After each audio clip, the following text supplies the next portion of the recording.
Contrary to today's social mores, it really is okay for you to think critically. Thinking is that action through which thoughts are produced. Thoughts are mental forms of concepts brought forth within the mind. Critical thinking tests the reasonings of others, their forms and concepts, their interconnections, their evaluations, their conclusions, and their recommendations, and so forth, for their truthfulness, and their adherence to that which is reasonable, according to the reasonableness of that which is known to be true and accurate. Creative thinking develops your own reasoning, using your inductive and deductive powers of understanding. As one can readily see, there are many variations on the thinking theme, all of which each of you should strive to become more expert in.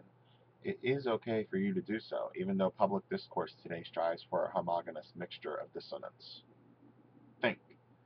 For years, the IBM Corporation hummed along on its slogan, Think.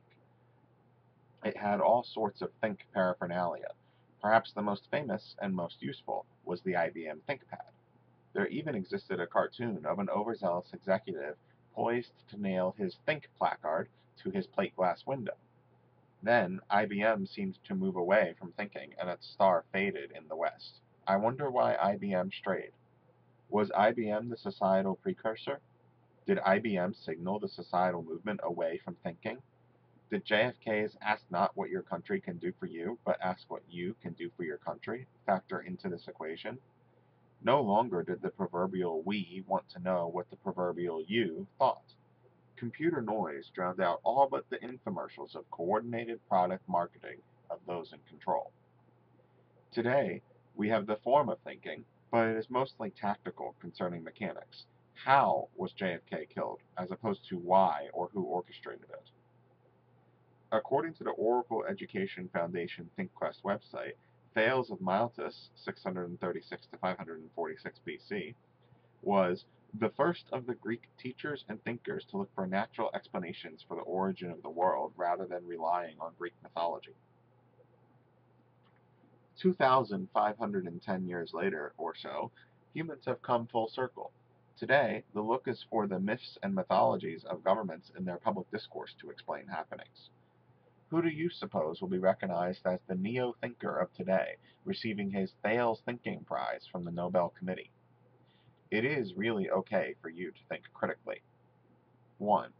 Form abstractions in your mind, in addition to those concrete items that you see. 2. Practice generating your own ideas and resist merely reproducing the pronouncements of others. 3. Experiment with roads, avenues of thinking, that you can travel down, instead of sheep-like merely following the talking point roads you are given to go down. With these three guidelines above as preamble, constantly engage in critical thinking. 1. Proceed from argument and questioning to evaluate the reasonings offered by others. 2. Identify and investigate all axioms, assumptions, mindsets, biases, inherent and otherwise, agendas, private and otherwise, and the like to ascertain true facts and conditions, dynamics, of the topic area. 3.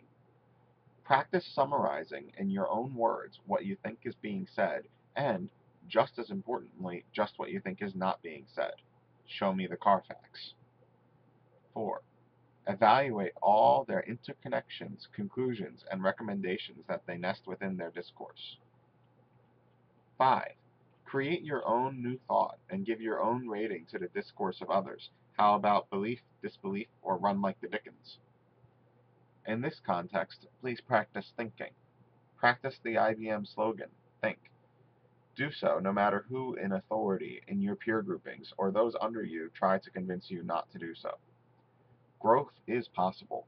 Explosive growth is better, and it is also possible. The book Explosive Growth teaches you how, with much creative and critical thinking of its own. Obtain your copies today and grow. Think, and may God bless you.